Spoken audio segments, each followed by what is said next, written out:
Hai, good day guys, kembali lagi di Kentang Tech Channel. Dan kalau kita perhatikan dengan seksama, market komponen PC ternyata beberapa bulan ini mengalami kenaikan harga. Walaupun naiknya nggak yang drastis banget, tapi ini benar-benar berasa. Nggak bisa dipungkiri hal ini terjadi karena kondisi ekonomi global yang memang sekarang sedang nggak baik-baik aja. Ditambah lagi isu kenaikan PPN 12% di akhir tahun lalu juga jadi penyebab harga barang elektronik itu naik semuanya. Padahal pajaknya nggak jadi naik, tapi barang-barang udah terlanjur naik harganya. Naiknya harga komponen PC utamanya VGA ini jadi masalah buat sebagian kita. Utamanya buat kita yang udah nabung sekian lama dengan dana yang pas-pasan, pas uang udah kekumpul ternyata harga spare part sudah lebih mahal daripada sebelumnya. Apes deh. Nah, di tengah harga komponen PC yang lagi nggak stabil ini, kita coba ngerakit sebuah PC gaming, seperti yang kalian lihat ini. Karena harga-harga yang lagi gak jelas kenaikannya utamanya di market VGA dan sejenisnya, maka dalam rakitan kali ini kita coba gunakan sebagian besar komponen utamanya itu pakai spare part bekas yang kita mix juga dengan beberapa komponen baru. Total budget yang dihabisin ini ada di kisaran 5 juta lebih sedikit. Sebenarnya bisa ditekan jadi di bawah 5 juta sekitar 4,5 hingga 4,7 juta. Asalkan beberapa komponen tambahan seperti cooler kita pakai stok cooler aja, kemudian beberapa komponen lain seperti storage kita kecilkan kapasitasnya dan PSU-nya kita ambil bekas. Nah, langsung aja kita spill untuk komponen yang kita pakai dalam rakitan kali ini. Pertama, prosesornya. Untuk prosesor kita pakai Intel generasi yang agak lama yaitu Intel generasi 7. Di sini kita pakai Intel Core i5 7500. Ya, bener banget, ini prosesor sebenarnya juga gak yang gimana-gimana banget. Dia punya 4 core aja dan 4 thread dengan speed 3,4 GHz dan maksimum di 3,8 GHz. Untuk urusan TDP juga masih standar prosesor kebanyakan yaitu di 65 watt. Dan harganya di marketplace prosesor ini masih ada di kisaran 500 ribuan. Selanjutnya ke motherboardnya. Untuk motherboard di sini saya pakai motherboard bekas dan ini adalah motherboard Asus H110. Untuk sebuah motherboard dengan chipset basic banget buat soket 1151 ini udah cukup. Sebenarnya ada opsi lain juga kalau misal kita mau pakai H110 baru. Yang baru itu cukup menarik karena dia udah ada slot mSATA dan NVMe-nya. Cuma memang harganya sendiri untuk H110 baru itu ada di kisaran 600 hingga 650 ribuan. Sedangkan bekasnya itu ada di kisaran 300 ribu hingga 350 ribuan aja. Selisih 300 ribuan itu selisih yang lumayan banget hitungannya karena bisa kita geser budgetnya ke VGA yang lebih penting untuk nge-push performa gamingnya. Nah, untuk VGA-nya sendiri di sini kita pengennya pakai Nvidia supaya selain untuk gaming dia juga bakal kepake untuk produktivitas. Jadi untuk render-render yang butuh kuda bisa lebih cepat, kemudian dipakai generate image pakai Krita misalnya itu juga masih bisa banget. Karena opsi pilihan VGA Nvidia di kelas budget itu terbatas banget, jadi kita pakai GTX 1660 Super dari Gigabyte dan ini udah pasti bekas men. Ya kalau mau ambil barunya memang udah susah untuk di kelas budget ya, karena harganya sendiri masih di kisaran 3 jutaan. Sedangkan bekasnya harganya sekarang juga udah naik. Kalau beberapa waktu lalu kita bisa dapat VGA ini di kisaran harga 1,6 hingga 1,7 jutaan. Sekarang GTX 1660 Super dalam kondisi second rata-rata itu harganya di kisaran 1,9 hingga 2 jutaan. Kita lanjut ke memori RAM-nya. Untuk RAM di sini kita pakai RAM baru dan harganya masih relatif terjangkau. Ini adalah RAM dari Phenomen X dengan kapasitas 16 GB DDR4 1 keping. RAM 16 GB memang sekarang sudah jadi tolak ukur standar minimal untuk sebuah PC gaming. Harga RAM DDR4 16 GB sendiri sekarang ada di kisaran Rp500.000 dalam kondisi baru. Lanjut ke storage-nya. Untuk storage di sini kita pakai SSD SATA 512 GB dari Phenomen X. Sengaja kita pakai kapasitas yang agak lumayan supaya nanti kita bisa isi game yang banyak dan bervariasi. Mulai dari game-game PC dan juga game-game emulator konsol. Selain itu penggunaan SSD secara keseluruhan itu sangat berefek banget saat booting, baik itu waktu menjalankan aplikasi dan juga saat bermain games. Harga SSD SATA 512 GB sendiri saat video ini kita buat ada di kisaran 400 ribuan aja. Kemudian untuk PSU-nya di sini saya pakai PSU baru. Agak was-was yang mau pakai bekas karena komponen lain seperti prosesor, motherboard dan VGA kita udah pakai yang bekas. Jadi untuk menjaga agar asupan listrik benar-benar aman, saya sengaja pakai PSU baru aja. Dan ini adalah PSU Deepcool PF 500 watt. Harganya di marketplace kita bisa beli PSU ini di kisaran harga 500 ribuan. Kemudian selanjutnya kita ada casing murah meriah dari NYK. Ini adalah NYK Pallas T59. Casing ini memang diproduksi dengan satu macam warna aja, yaitu putih. Harganya sendiri cuma 400 ribuan aja. Dengan harganya yang segituan, kita udah dapat casing full white seperti ini. Dan dalam paket pembeliannya ada 3 fan RGB, yang secara bawaan terpasang 2 buah di sisi atas dan 1 buah di belakang. Ini kita bisa ganti-ganti sendiri posisinya, bisa pula kita taruh di sisi bagian depan.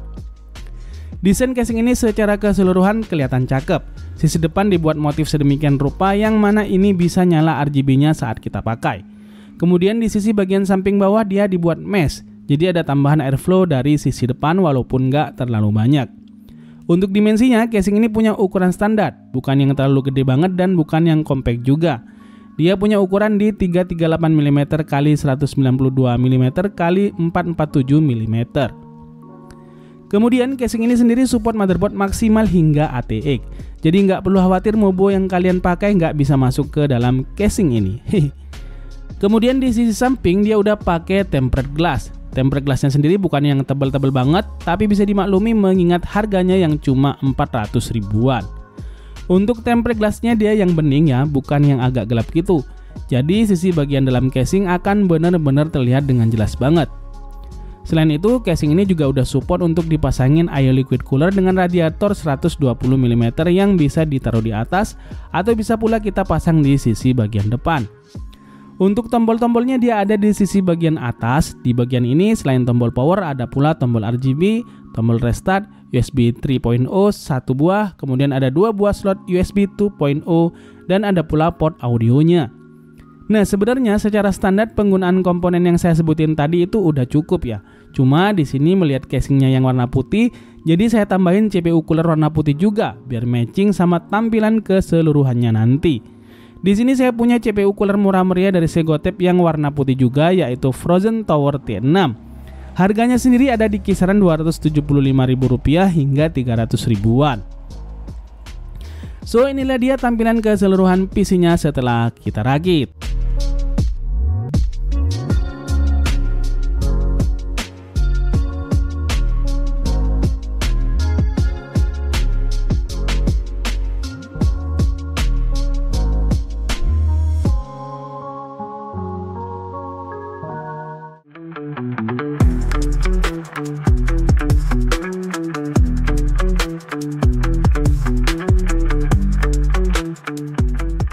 Nah, untuk estimasinya sendiri adalah sebagai berikut. Kalau ngikutin spek harga dari komponen yang saya pakai, totalnya jadi Rp5.087.500. Tapi kalau misal kita pangkas beberapa komponennya dan kita nggak pakein CPU cooler tower, melainkan pakai CPU cooler stok bawaan pabrik, terus PSU-nya pakai PSU bekas dan storage-nya kita kecilin juga pakai SSD dan hard disk, maka totalnya jadi sekitar Rp4.493.500. Jadi sekarang kita akan lihat gimana performa dari PC ini. Karena ini kita rakit untuk gaming, jadi kita tes pengujiannya secara keseluruhan dengan game aja. Adapun game yang kita tes di sini ada game PC dan ada pula game-game emulator konsol. Untuk tes gamingnya rata-rata kita main di resolusi 1080p. Sedangkan setting yang dipakai itu beragam. Kita udah siapin dan tunjukin pula setting yang kita pakai pada masing-masing gamesnya nanti.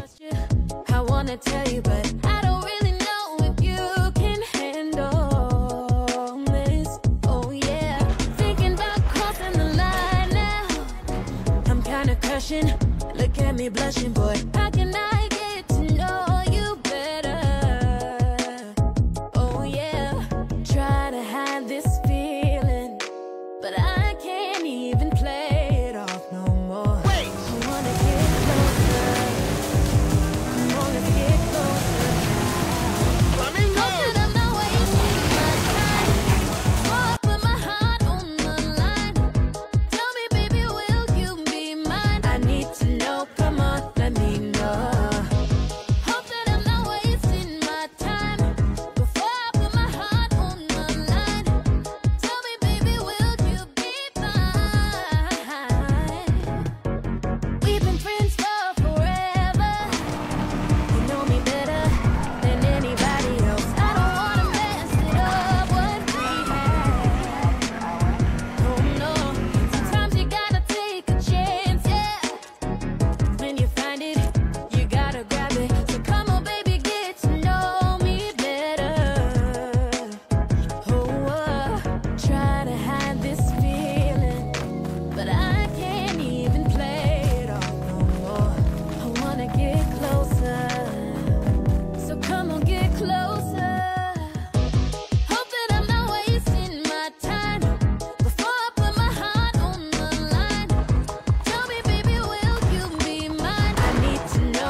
dwellers of the darkness, and the Lumen sages, controllers of the light.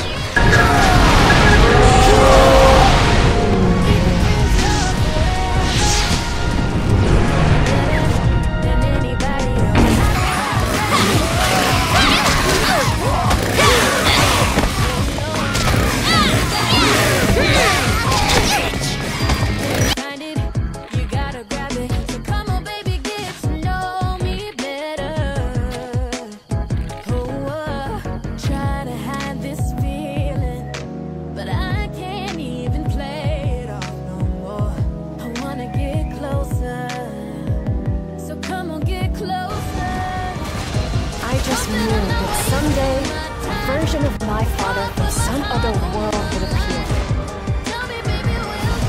Nah, di sini untuk konsumsi daya PC ini sendiri adalah sebagai berikut. Saat penggunaan ringan, daya yang dipakai PC ini adalah sebesar 50-an watt aja.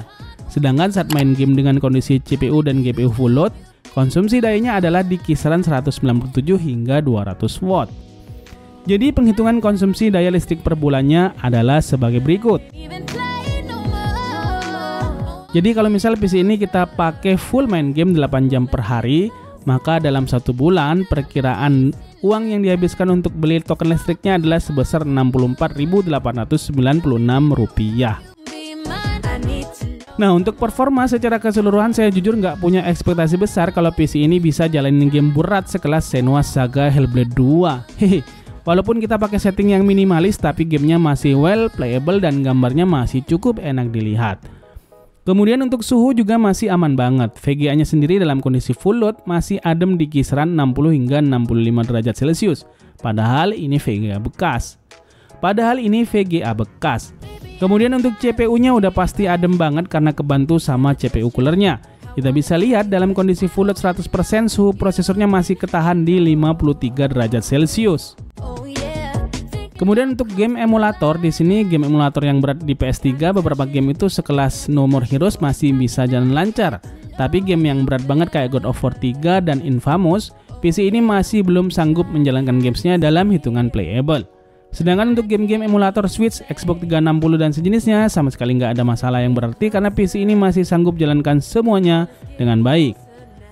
Jadi gimana nih pendapat kalian tentang PC rakitan kita kali ini? Tulis pendapat kalian di kolom komentar.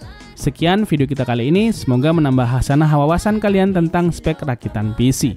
Terima kasih udah nontonin video ini sampai habis. See you in the next video. Adios dan jangan lupa semangat setiap hari.